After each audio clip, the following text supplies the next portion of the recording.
చిన్నను హరించిన ఐశ్వర్యము విరోధి వల్లే నన్ను విరచినను యేసు చాలును యేసు చాలును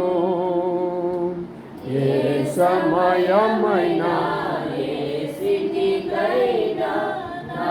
జీవితములో యేసు చాలును.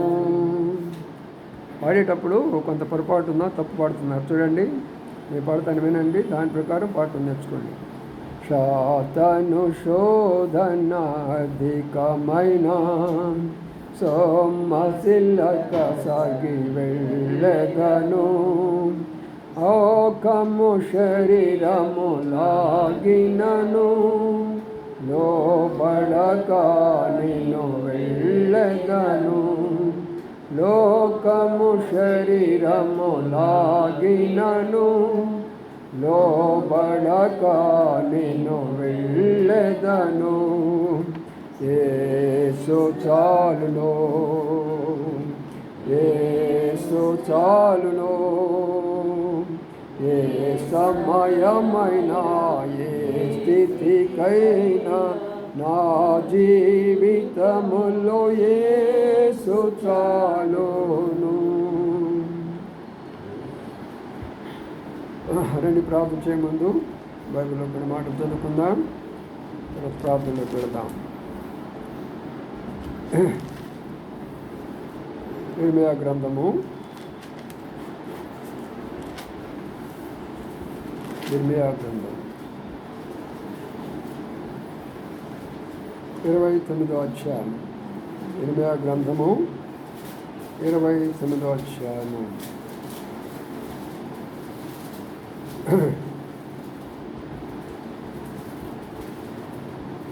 కొన్ని మాటలు అక్కడ చదువుకుందాం. 11 నుంచి కొన్ని మాటలు చదువుకుందాం. 10 నుంచి కొన్ని మాటలు చదువుకుందాం. యెహోవా ఈ ఆజ్ఞ ఇచ్చున్నారు. బబులోను రాజ్యం ఒక 70 సంవత్సరాలు గతించిన తర్వాతనే మిమ్మల్ని గురించి నేను పలికిన శుభవార్త నెరవేర్చి ఈ స్థలములకు మిమ్మల్ని తిరిగి రప్పించినట్లు నేను మిమ్మల్ని దర్శించును.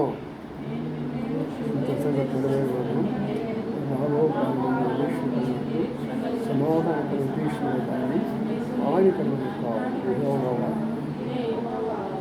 మీరు నాకు మొరపెట్టుదురేని, మీరు నాకు ప్రార్థన చేయవచ్చురేని, మీ మనవని ఆలకించను. మీరు నన్ను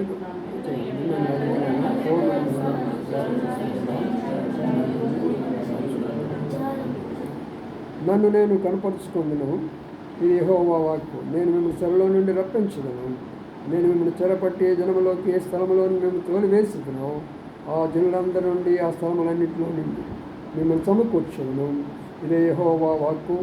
ఎచ్చడి నుండి మిమ్మల్ని చెరకు పంపించుదును అచ్చడ మిమ్మల్ని మరలా రప్పించును. చాలు, ప్రార్థన చేసుకుందాం. ప్రేమల మాపలో తండ్రి, నమ్మకాన్ని మా దేవానికి స్తోత్రాలు చెల్లించుకుంటున్నాం. ఈ రాత్రి కాల సమయంలో ప్రార్థన కొరకై రాగల గొడవలు బట్టి స్తోత్రాలు. పరవర్షం వారు అనేకులు ఉంటున్నారు, బయట వర్షము. మా ప్రభా, మా తండ్రి రకరకాల మా తండ్రి పరిస్థితులు వెనక అడుగు వేయకుండా ప్రభా మీ సన్నిధికి వచ్చి ప్రార్థించే వారిగా సహాయం చేయమని వేడుకుంటూ వచ్చిన బిడ్డలైనటువంటి మేము వారంగా ప్రార్థించడానికి సహాయం చేయమని వేడుకుంటూ ఘనత మహిమ ప్రభావాలు మీకు ఆరోపించుకుంటూ వందనాలు చెల్లించుకోండి. మీ దాసుని అభిషేకించి మాటల్లో ఉన్నటువంటి కొన్ని మాటలు మేము ధ్యానించుకోవడానికి సహాయం చేయమని ప్రార్థిస్తాం. యేసు పరిశుద్ధ నామమున స్తుతించి ప్రార్థించి గణపరిచి వేడుకుంటున్నాము తండ్రి, ఆమేన్. రండి, ఇక్కడ మనము గమనించినట్లయితే ఇర్మియా గ్రంథములో ఏ మాటలు మనం చదువుకున్నామంటే, మీరు నాకు మొరపెట్టుదురేని, మీరు నాకు ప్రార్థన చేయవచ్చురేని, మీ మనవుని ఆలకింతును అంటున్నారు.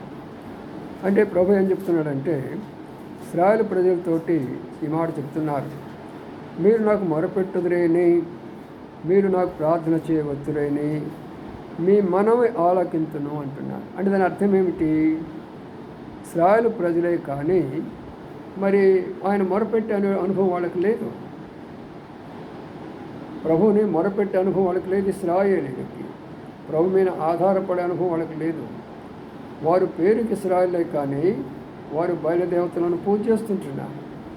వారి పేరుకు ఇశ్రాయేలే కానీ అన్ని దేవతలను పూజ చేస్తుంటున్నారు. పేరుకి ఇశ్రాయేలే కానీ దేవుని ఆజ్ఞలను పాటించలేదు. ఆ కారణం చేత దేవుడు వాళ్ళని ఏం చేస్తాడంటే మరి బబులోను రాజు చేతికి అప్పగించాడు. బబులోను రాజు చేతికి అప్పగించబడ్డారు ఇశ్రాయేలీయులు. మనం ఏం తెచ్చుకోవాలా దీన్ని బట్టి అంటే, ఎప్పుడైతే మనము దేవుని యొక్క మాటలు వినకుండా, ఆయన చెప్పింది చేయకుండా, ఆయన ప్రార్థించకుండా, ఆయన ఆరాధించకుండా మన సొంత మార్గాల్లో మనం ఎప్పుడైతే వెళ్తూ వస్తామో అప్పుడు మనము కూడా శైతాను చేతిలోకి వెళ్ళిపోతాము.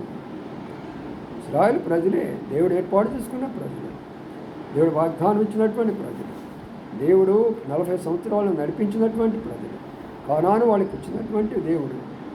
వారి మధ్యలోకి సొలొమోను టైంలో ఆయన ప్రత్యక్షమైనటువంటి దేవుడు, దావీదుకు తోడైనటువంటి దేవుడు. అలాంటి ఇశ్రాయేలీయులు నేడు కొన్ని బంధకాల్లో చిక్కుకొని పోయినారు. బబులోను రాజు చేతికి అప్పగించబడ్డారు.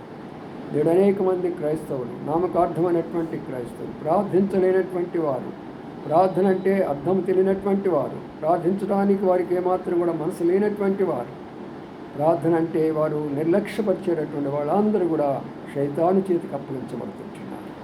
అందుకనే వాళ్ళు శైతాను యొక్క చెరలో ఉంటూ ఉన్నారు. ప్రభు ఆ మాట అంటున్నాడు. ఏమని అంటున్నాడంటే, మీరు నాకు మొరపెట్టాలి. మీరు మొరపెట్టలేదు.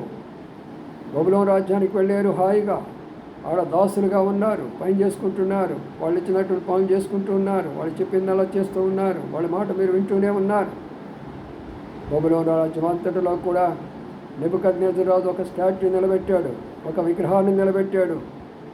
వీరందరూ కూడా రండి, ఈ యొక్క మరి విగ్రహాన్ని దగ్గర మీరు సాష్టాంగ ప్రమాణం చేయమన్నప్పుడు అందరూ పరిగెత్తుకుంటూ పోయారు, కానీ 3 మాత్రమో పరిగెత్తలా.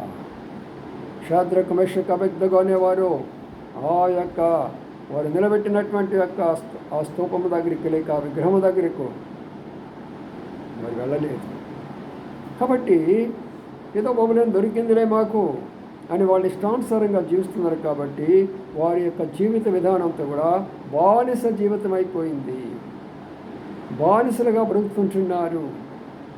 వాగ్దాన పుత్రులైనటువంటి వీరు, కానానును స్వతంత్రించుకున్నటువంటి వీరు, నిజదేవుని ప్రజలైనటువంటి వీరు ఎందుకు అలాంటి యొక్క పరిస్థితిలో పోయినారు అంటే దేవుని మాట విననటువంటి కారణము చేత. కాబట్టి ప్రియులారా, అందుకని ప్రభు వాళ్ళకి జ్ఞాపకం చేస్తున్నాను, మీరు నాకు మొరపెడితే తిరిగి నేను మిమ్మల్ని విడిపించే బాధ్యత నాది. మీరు నాకు మొరపెట్టినట్లయితే మిమ్మల్ని విడిపించే బాధ్యత నాది.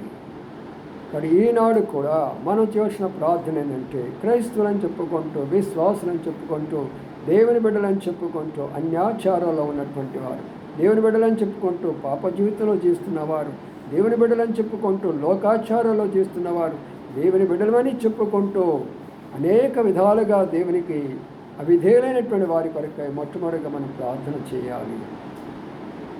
అందుకనే ప్రియమైన సోదరి సోదరులారా, ఈ ప్రార్థన కోరిక మొట్టమొదటిగా వారి కొరకే మనం ప్రార్థించాలి.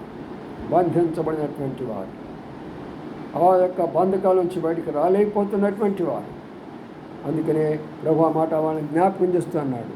మీరు ప్రార్థన చేయొచ్చు ఒత్తురేని మీ మనవని ఆలకింతును.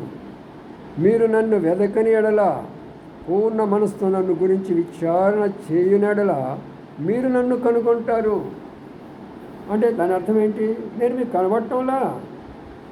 అందుకని అన్ని దేవతల దగ్గరికి వెళ్ళిపోతున్నారు, వేరే వేరే అనేక స్థలాలకు వెళ్ళిపోతున్నారు, అనేకులను అనేకుల మీద ఆధారపడుతుంటున్నారు. నేను మీకు కనబడటం లేదు. అందుకని నేను తిరిగి మీకు కనబడుకోవాలి అంటే మీరు చేయవలసింది ఏంటంటే మీరు మొరపెట్టడం నేర్చుకోండి. కాబట్టి ఎవరి జీవితంలో ప్రభు కనబడాలని కోరుకుంటారో, ఏ సంఘంలో తిరిగి ప్రభు కనబడాలని కోరుకుంటాడో, ఏ సంఘంలో తిరిగి ప్రభు యొక్క స్వరం వినబడాలని కోరుకుంటారో, ఏ కుటుంబంలో తిరిగి ప్రభు కార్యం చేయాలని కోరుకుంటారో, వారు ఏం చేయాలా? మొరపెట్టడము నేర్చుకోవాలి. ప్రభు దగ్గర ప్రార్థించడం నేర్చుకోవాలి, మనం చేయడం నేర్చుకోవాలి. అప్పుడే ప్రభు మీ మనవును ఆలకిస్తాను, నన్ను నేను కనపరుచుకుంటాను కూడా, ప్రియులారా, మన ప్రభు కనపరుచుకునేవాడు, ఆయన దాక్కునేవాడు కాదు. అయితే 70 సంవత్సరాలు వారికి కనపరుచుకోవడానికి ఇష్టపడలా, వారి దగ్గరకు వచ్చేదానికి ఇష్టపడలా, వాడితో మాట్లాడడానికి ఇష్టపడలా.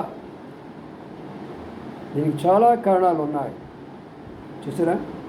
కాబట్టి ఇప్పుడు ఆ పరిస్థితి మధ్యలో దేవుడు వాళ్ళకి ఒక అవకాశం ఇస్తున్నాడు. మీరు నాకు మొరపెట్టిన యెడల మనం కూడా ఏం చేయాలి? ఇప్పుడు ప్రభు దగ్గరికి వచ్చేసి మొరపెట్టాలా. ఎవరి కొరకు మొరపెట్టాలా? బంధకాల్లో ఉన్నవారి కొరకు, బంధించబడ్డ వారి కొరకు, చెరలో ఉన్నవారి కొరకు. చూడండి, మరి ఎంతకాలం వాళ్ళు సెలవులు ఉన్నారని మనం చూసినట్లయితే ఇక్కడ మనము చక్కగా ఆ మాటలు మనం జ్ఞాపకం చేసుకుంటాం. 10వ వచనం అంటున్నాడు, యెహోవా ఈ ఆజ్ఞిస్తున్నాడు, బబులోను రాజ్యమునకు 70 సంవత్సరాలు గతించిన తర్వాత మిమ్మును నేను పలికిన శుభవార్త నెరవేర్చి ఈ స్థలమునకు మిమ్మును రప్పించినట్లు నేను మిమ్మల్ని దర్శింతును. చూడండి, ప్రభు ఏమంటున్నాడు తెలిసిన, నేను మిమ్మల్ని దర్శించాలంటే ఎంత టైం పట్టిందని చెప్పాడు? 70 సంవత్సరాలు పడుతుందని చెప్పాడు. 70 సంవత్సరాలు అంటే ఒక మనిషి యొక్క ఆయువు ఎంత అంటే 70 సంవత్సరాలు. కాబట్టి 70 సంవత్సరాల యొక్క ఆయువు మనకిచ్చాడు.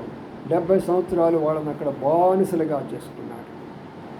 వారు బానిసలుగా 70 సంవత్సరాలు ఆ యొక్క బానిసత్వ జీవితంలో జీవించారు. నేడు అనేకులు పాపానికి బానిసలైపోయినారు, శరీరానికి బానిసలైపోయినారు, లోకానికి బానిసలైపోయినారు, చెడు వ్యసనాలకి బానిసలైపోయినారు, అనేకులకు బానిసలైపోయినారు. కానీ ప్రభువుకు బానిసలు కాలేకపోతున్నారు, ప్రభువుకు సేవకులు కాలేకపోతున్నారు. అందుకనే ప్రభు అన్నాడు, నేను మీ కొరకు ఒక సమయాన్ని నిర్ణయించాను. ఆ సమయం ఎంతవరకు? ఆ సమయం అంటే 70 సంవత్సరాలు. 70 సంవత్సరాలు కడుపులారా, 70 సంవత్సరాలు ఒక వ్యక్తి చెరలో ఉంటాడు. అంటే చనిపోయేంత వరకు కూడా ఒక వ్యక్తి విగ్రహారాధనలో ఉంటాడు, త్రాగుబోతనంలో ఉంటాడు, జూదములో ఉంటాడు, వ్యభిచారంలో ఉంటాడు, పాపాలు ఉంటాడు, చెడుగులో అంతా ఉంటాడు, చనిపోయేంత వరకు కూడా. అది దాని యొక్క అర్థం. అయితే ఈ లోపల మీరు మొరపెడతారా, నేను మీకు ప్రత్యక్షపరచుకుంటాను. మీరు మొరపెడతారా, మీ దగ్గరికి నేను వస్తా. మీరు మొరపెడతారా, మిమ్మల్ని విడిపిస్తా నేను. అందుకనే ప్రియులారా, 70 సంవత్సరాలు వాళ్ళు మొరపెట్టడంలా. అక్కడ మీరు ప్రార్థించిన అనే మాట వాడలా ప్రభు. మొరపెట్టాలి అని చెప్పాడు. మొరపెట్టడం అంటే అర్థం ఏంటంటే, ఒక బిడ్డ ఇప్పుడు కూడా తండ్రిని నాకు అది కావాలా, నాకు అది కావాలా, నాకు అది కావాలంటూ ఉంటాడు. దానిని మొరపెడతామంటారు. కాబట్టి అయ్యా మేము బబులోన్లో ఉన్నామయ్యా, ప్రభా జ్ఞాపకం చేసుకో. అయ్యా మేము బానిసత్వంలో ఉన్నామయ్యా, జ్ఞాపకం చేసుకో. మేము విగ్రహారాధన దేశంలో ఉన్నామయ్యా, మమ్మల్ని జ్ఞాపకం చేసుకో అయ్యా. ఉదయము, సాయంకాలము, మధ్యాహ్నము దానియేలు 3 మారు ప్రార్థన చేస్తూ వచ్చాడు. దానియేలు 3 సార్లు ప్రార్థన చేస్తుంటే మిగతా వాళ్ళు మొరపెట్టడంలా. అందుకని దానియేలేమో ఉన్నతమైన స్థానానికి పోయాడు, ఆ బబులోనికే ప్రధానమంత్రి అయ్యాడు. వీళ్ళందరూ కూడా మొరపెట్టలేనటువంటి వాళ్ళు బానిసలైపోయినారు. మొరపెట్టే వాళ్ళనేమో దేవుడు ఉన్నతంగా హెచ్చిస్తాడు, మొరపెట్టకుండా ఇళ్ళ దగ్గర కూర్చునే వాళ్ళని అలాంటి స్థితిలోనే ఉంచుతాడు. అందుకని రాత్రికాల సమయంలో ప్రభువా మేము మొరపెడతాము, మా మొరలు ఆలకించండి, విడుదల దయచేయండి అని ఎవరైతే ప్రార్థన చేసుకుంటారో, దేని చేత మనం బంధించబడ్డామో దాని నుంచి ప్రభు ఏం చేస్తాడు? మనం దర్శించి విడుదల ఇస్తాడు. చాలామంది అనుకుంటారు, మా ప్రార్థన జవాబు రాలేదు, నెల గడిచిపోయింది, సంవత్సరం గడిపోయింది,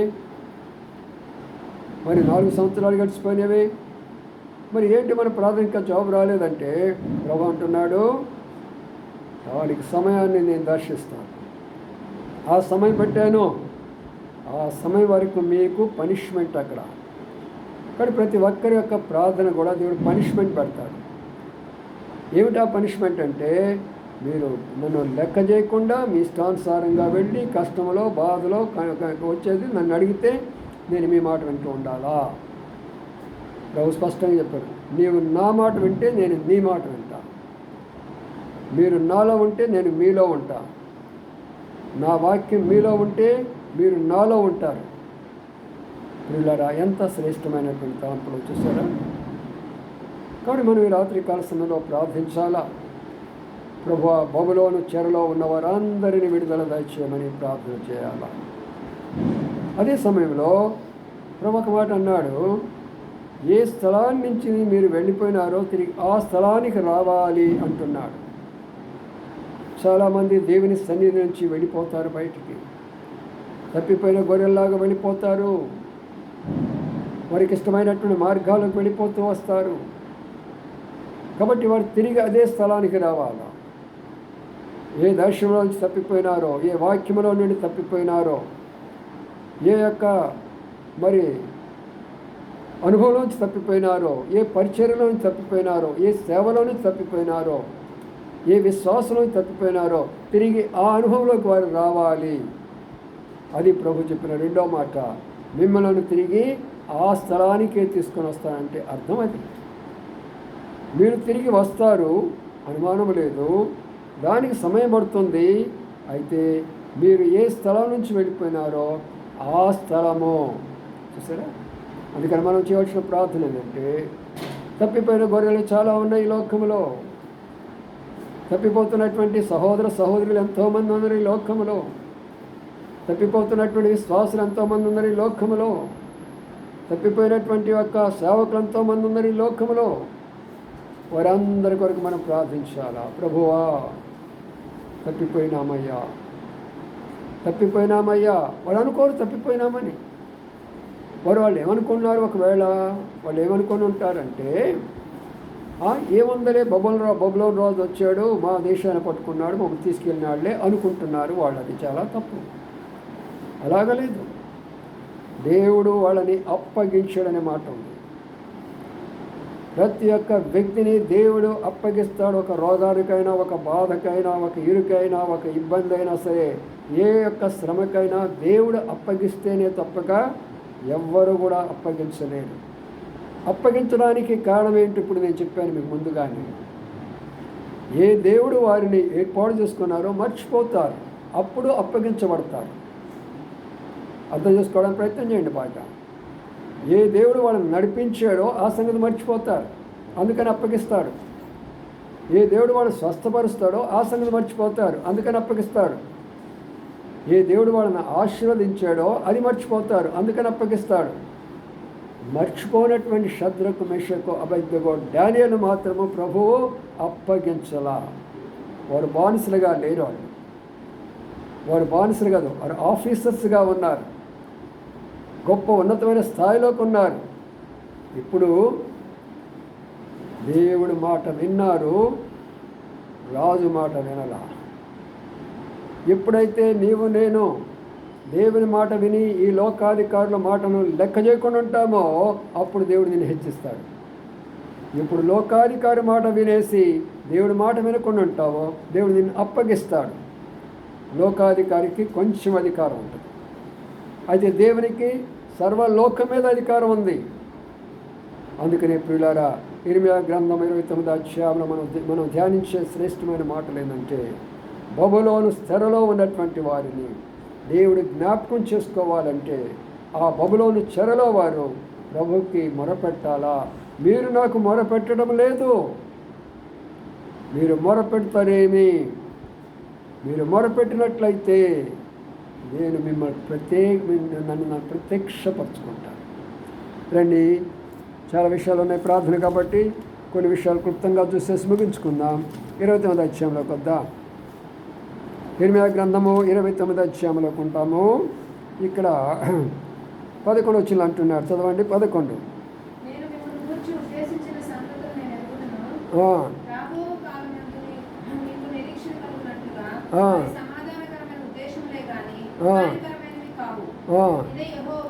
చూడ ఇక్కడేమన్నాడు?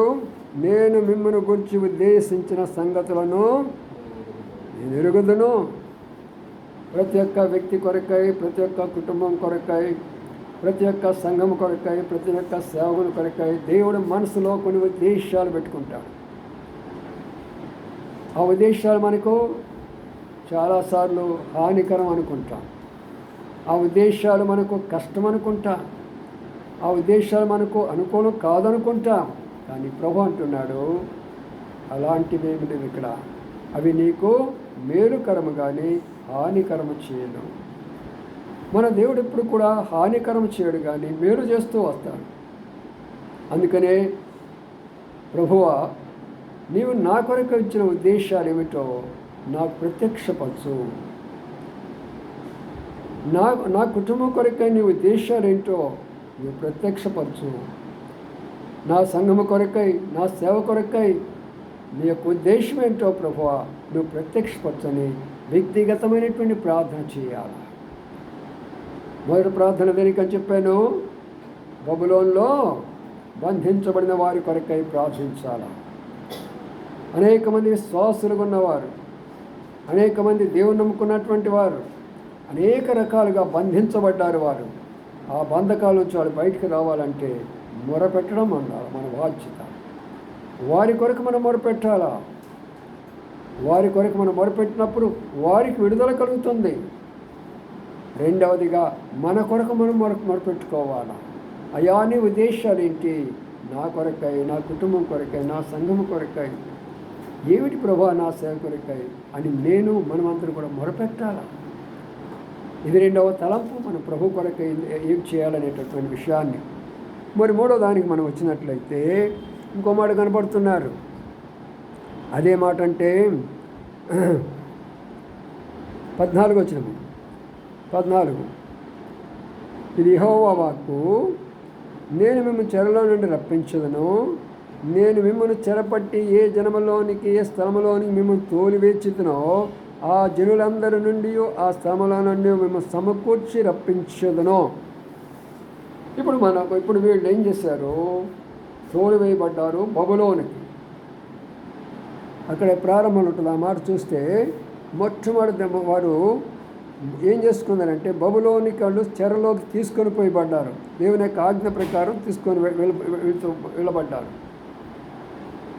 వెళ్ళిన తర్వాత వాళ్ళు తిరిగి రావాలంటే వాళ్ళు ఆటంకరంగా ఉంటారు. తిరిగి వాళ్ళు రావాలి అన్నప్పుడు ఆటంకరంగా లేరా? ఐగుప్తులో దాదాపుగా 450 సంవత్సరాలు బానిసత్వంలో ఉన్నారు మొట్టమొదటి ఇశ్రాయేలు. అన్యుల గురించి కాదు నేను చెప్తుంది. ఇప్పుడు దేవుని యొక్క వాగ్దానం చేయబడినటువంటి బిడ్డలు, అబ్రాహాము యొక్క సంతతి నుంచి వచ్చినటువంటి బిడ్డలు, దేవుని ద్వారా నడిపించబడినటువంటి బిడ్డలు, వారిని ఉద్దేశించి మాటలు చెప్తుంటున్నాను. అన్యుల కొరకు కాదు.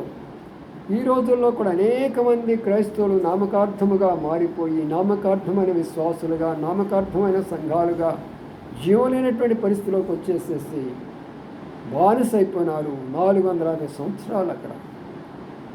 450 సంవత్సరాల తర్వాత దేవుడు వారిని దృష్టించాడు. మనం అనుకుంటాం కదా, ఈ ఫలానా ఆయన కొరకై ప్రార్థన చేస్తున్నాను, ఫలానా కుటుంబం కొరకై ప్రార్థన చేస్తున్నాను, ఫలానా వాళ్ళ కొరకై ప్రార్థన చేస్తున్నాను, దేవుడు ఎందుకు నా మొర ఆలకించడం లేదు, దేవుడు ఎందుకు వాళ్ళకి తప్పించడం లేదంటే 450 సంవత్సరాలు నువ్వు బానిసగా ఉంది. చెప్పిన మాట వింటే అలాంటి పరిస్థితి రాదు కదా. అందుకని ఇప్పుడు ఏం చేస్తారు? వాళ్ళు బయటికి రావాలన్నప్పుడు ఐగుప్తులో ఉన్న ఫరో ఏం చేశాడు? రథం తీసుకొని వెంటబడ్డాడు. అలాగనే రేపు వీళ్ళు కానీ అక్కడ బయలుదేరి యెరూషలేముకి రావాలి అన్నప్పుడు వీళ్ళు కూడా అదే పని చేస్తారు. అందుకని ఇప్పుడు మీరేం చేయాలంటే బబులోను కొరకై ప్రార్థించాలా. అనగా ఈ లోకాధికారుల కొరకై మనం ప్రార్థించాలా, అన్య జనాంగాల కొరకై ప్రార్థించాలా, విగ్రహారాధికుల కొరకై మనం ప్రార్థించాలా. ఈ లోకంలో ఉన్నటువంటి నానా రకాలైనటువంటి యొక్క ప్రజలు ఉన్నారే, ప్రభుని ఎరగనటువంటి వారి కొరకై మనం ప్రార్థించాలా. ఇది మూడవ ప్రార్థన. చూసారా ప్రియులారా? బబులోనున్న బంధించబడ్డ ఇశ్రాయేలు కొరకై ఒక ప్రార్థన అయితే, మన కొరకైనటువంటిది రెండవ ప్రార్థన అయితే, మనకు ఆటంకంగా అడ్డుగా రాకుండా ఉండేదాని కొరకై ఏం చెప్తున్నాడు? మీరు వారి కొరకు ప్రార్థించాలా. ప్రభువా మేము ఇక్కడి నుంచి బయలుదేరేటప్పుడు బబులోను రాజులు ఏం చెప్పాలా? ప్రేమతో మమ్మల్ని పంపించాలయ్యా. అందుకనే ప్రార్థన ఫలితముగానే, దానియేలు చేసిన ప్రార్థన ఫలితముగానే ఏం జరిగింది? దర్యావేషు రాజు కాలంలో బబులోనులో ఉన్నటువంటి ఇశ్రాయేలును పిలిపించి, మీరు వెళ్ళండి, మీ యెరూషలేమును కట్టుకోండి అని చెప్పాడు. ఎలాగొచ్చింది ఇలాంటి మనసు వాళ్ళకి? ప్రార్థన ద్వారా వచ్చింది. ఒక వ్యక్తి యొక్క మనసు మారాలంటే, నువ్వు పనిచేస్తున్నటువంటి వ్యక్తి నేను కఠినంగా బాధపడుతున్నాడు, మనం పనిచేస్తున్నటువంటి ఆఫీసులో మనల్ని కఠినంగా బాధపడుతున్నారు, మనం ఉన్న ఏరియాల్లో మనల్ని కఠినంగా బాధపడుతున్నారు, ఒకవేళ ఇంటి ఓనర్సే మనం కఠినంగా బాధపడుతున్నారు అనుకో, వాళ్ళ మనసు మారాలంటే ఇక్కడ ప్రార్థన జరగాలి. ఇక్కడ ప్రార్థన జరిగింది, అక్కడ దర్యావేషు యొక్క మనసు మారిపోయింది. అందుకని దర్యావేషు కాలంలోనే దానియేలును బబులోను రాజ్యానికి ప్రధానమంత్రిగా చేసినాడు. ప్రియులారా, ఈ మాటలు మనం అర్థం చేసుకోవాలి. కాబట్టి మనం చేయాల్సింది ఏంటంటే, ప్రభువా, నీ బిడ్డలు చాలామంది రావాలనుకుంటున్నారు నీ దగ్గరకు, నీ సన్నిధికి వచ్చి ప్రార్థన చేయాలనుకుంటున్నారు, నీ సన్నిధికి వచ్చి ఆరాధించాలనుకుంటున్నారు ప్రభా, నీ సన్నిధికి వచ్చి పరిచర్య సేవ చేయాలనుకుంటున్నారు. కానీ చాలామంది ఆటంకరంగా ఉన్నారు. వారి భర్తలే వారికి ఆటంకము, వారి కుటుంబ సభ్యులే వారికి ఆటంకము, వారి మిత్రులే వారికి ఆటంకము, వారి యొక్క రకరకాల ఆఫీస్ డ్యూటీలే వారికి ఆటంకంగా ఉన్నాయి. కాబట్టి వారి నుంచి విడుదల దయచేయాలని మనం ప్రార్థించినప్పుడు వారికి విడుదల కలుగుతున్నది. చూసారా? ఆకృతగా చూసుకొని ముగించుకుందాం. మరొక దాని కొరకై మనం దేని ప్రార్థన చేద్దాం? వాక్యానుసారమైన ప్రార్థన మనం చేయాలి. 29వ అధ్యాయంలో చూడండి, 7వ వచనంలో ఏముందో,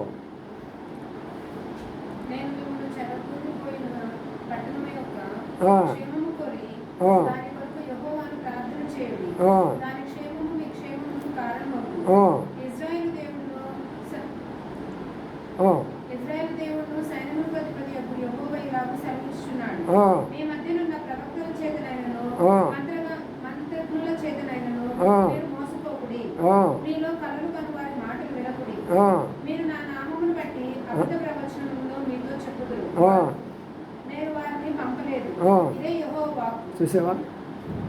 4వ విషయానికి వస్తున్నాం. ఇప్పుడు 7వ వచనం ఏమందంటే, దాని కొరకు యెహోవా ప్రార్థన చేయుడి, దాని క్షేమము మీకు క్షేమం కారణమగును అని చెప్పాడు. ఇప్పుడు వారి కొరకై ప్రార్థించినప్పుడు బబులోను క్షేమము మన క్షేమంగా అయిపోతుంది. అయితే ఇప్పుడు బబులోనులో కొంతమంది ఉన్నారు. వీళ్ళు ఎలాంటి వారంటే, వీళ్ళు కూడా ఇశ్రాయేలు ప్రవక్తలే. వీళ్ళు ఇశ్రాయేలు ప్రవక్తలు అబద్ధ ప్రవక్తలు. నేను వారిని పంపలేదు.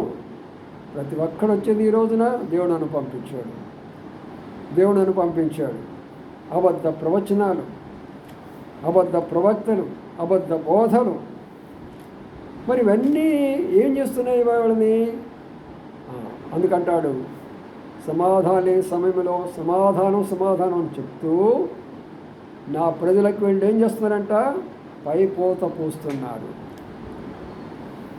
అంటే దాని అర్థం ఏంటి? నీకెందుకో దేవుడు అది చేస్తాడు, ఇది చేస్తాడు, దేవుడు నీ ప్రార్థన ఆలకించాడు, నీకు అది అద్భుతం జరుగుతుంది, ఇది అద్భుతం జరుగుతుంది, పైపోతలు వేస్తూ ఉంటారు వీళ్ళందరూ. కాబట్టి ప్రియులారా, వారి కొరకు మనం ప్రార్థించాలి. నేటి దినాల్లో జరుగుతున్నటువంటి తప్పుడు బోధలు, తప్పుడు సిద్ధాంతాలు, అనేక రకాలైనటువంటి భిన్నమైనటువంటి యొక్క బోధల్లో ఈనాడు ఉన్నది. సంఘాలన్నీ కూడా పాడైపోతున్నాయి, క్రైస్తవులందరూ కూడా పాడైపోతున్నారు. చూసారా? దేవుని వాక్యంలో ఉన్న సత్యాన్ని నేర్చుకుందాం. బబులోను యొక్క చెరలో వాళ్ళు బయటికి రావాలి అన్నప్పుడు వాళ్ళు రాకుండా ఉండే వారి కారణం ఏంటంటే, వాళ్ళ చెరలోనికి పోవడానికి గల కారణం ఏంటంటే ఈ అబద్ధ ప్రవక్తలే. నేడు అనేకులు ప్రభువుని నమ్ముకునడానికి కారణం ఎవరంటే ఈ అబద్ధ బోధకులే. ఈ లోక సంబంధమైనటువంటి బోధకులు, అబద్ధమైనటువంటి బోధకులు, వీరు కలిసి ఈరోజు ఏం చేస్తున్నారంటే దేవుని ఇంటికి దేవుని ప్రజలను రానియకుండా చేస్తున్నారు. అందుకని మనం చేయవలసిన ప్రార్థన వారి కొరకే ప్రార్థించాలి. 4 విషయాలు చూస్తూ వచ్చాం. ఆఖరిగా మాట కూడా జ్ఞాపకం చేసుకుందాం ప్రార్థనలోకి వెళ్ళకముందు. ఆ మాట కూడా చదువుకొని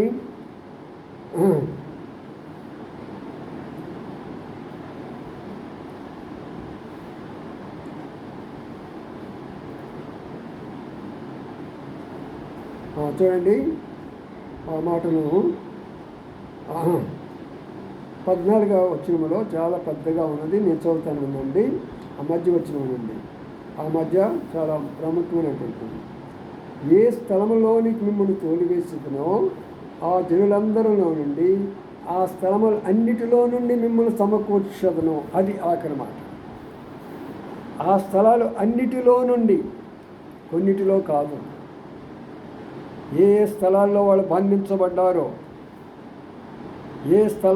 బంధించబడ్డారో, వారందరూ కూడా నిజమైన సంఘానికి రావాలి, వాక్యానుసారమైన సంఘానికి రావాలి. ఎక్కడెక్కడ బంధించబడ్డారో వీళ్ళు, ఏ స్థలాల్లో, ఒక స్థలము కాదు, ఆయా స్థలాల్లో బంధించబడిన వారందరికీ అనేక స్థలాల కొరకై మనం ప్రార్థిస్తూ రావాలి. అనగా అనేక సంఘాలు, నామకార్థమైన సంఘాల కొరకు మనం ప్రార్థించాలి. అబద్ధ ప్రవక్తలైన నామకార్థమైన సేవకుల కొరకు మనం ప్రార్థించాలి. బంధించబడినటువంటి బబులోన్లో ఉన్నటువంటి వారి కొరకు మనం ప్రార్థించాలి. బబుల్లోని వారి కొరకు అనగా అన్య జనాంగం కొరకై, విగ్రహారాధన కొరకై మనం ప్రార్థించాలి. మన వ్యక్తిగతంగా నీ ఉద్దేశం ఏంటి ప్రభువా, మాడలు నెరవేర్చమని మనం ప్రార్థించాలి. మరి ఈ తలంపులు తీసుకొని కొంత సమయం ప్రార్థనలకు వెళ్ళిపోదాము, ప్రభుని అడుగుదాము. ప్రభువా, మరి మీరు చెప్పినటువంటి మాట ప్రకారం మేము ప్రార్థన చేయబోతున్నామయ్యా, మరోసారి మమ్మల్ని దృష్టించి ప్రభువా అని మనము ప్రభుని మొరపెట్టుకుందాం. ప్రభు మళ్ళీ తిరిగి చెప్తూ వచ్చాడు ఆ మాట, ఏమని? మీరు మొరపెట్టుదురేని నేను మీకు ఉత్తరం ఇస్తాను. పూర్ణ మనసుతో మీరు మొరపెట్టినలా నన్ను నేను కనపరుచుకుంటా. నీ మనవ ఆలకిస్తానే కాదు, నన్ను నేను కనపరుచుకుంటా. అంటే దాని అర్థం ఏంటి? నీకు ప్రత్యక్షం అవుతాడు అనేక రూపాల్లో. నువ్వేది కోరుకుంటున్నావు ఆ రూపంలో ఆయన మనకిస్తాడు. వాడు మనం మొరపెట్టాలి ప్రియులారా, మనం మొరపెట్టాలి. అందుకని మనం అందరం కూడా మొరపెట్టడానికి పోతున్నాం. కొంత సమయంలో మనం చేయవలసిన ప్రార్థనలో ఆల్రెడీ నేను వాక్యంలో చెప్తాను సామాన్యంగా. ఆ తర్వాత మన మందిర యొక్క స్థలం కొరకై ప్రార్థించండి, రేపు వాతావరణం కొరకై ప్రార్థించండి. ఆ తర్వాత సంఘంలో రక్షణ లేని వారి కొరకై ప్రార్థిస్తారండి. సంఘంలో మరి అనేకమైన కష్టాలు కూడా వెళ్తున్న వారి కొరకై మనం ప్రార్థిస్తాము. మధ్యలో ఏదైనా విషయాలు ఉంటే చెప్తూ పోతాను, అట్లా మనం ప్రార్థించుకుంటూ పోదాం. ప్రార్థనలో ప్రవేశించుకుందాం. మొరపెట్టు గ్రాహ్యము కాని గొప్ప సంగతులు, మొరపెట్టు గ్రాహ్యము కాని గొప్ప సంగతులు, మరియు గూఢమైన సంగతులు దేవుడి తెలుపు, మరియు గూఢమైన సంగతులు దేవుడి తెలుపు. నీతిమంతుల ప్రార్థన దేవుడాలకించును, వారు తమల వృక్షము వలె మోవుమియుదురు, వారు తమల వృక్షము వలె మోవుమియుదురు. ప్రార్థించండి. చెప్పిన నిమిషాల కొరకై ఒకరి తర్వాత ఒకరు క్లుప్తంగా ప్రార్థించండి. అందరం కూడా ప్రార్థించడానికి అవకాశం ఉంటుంది.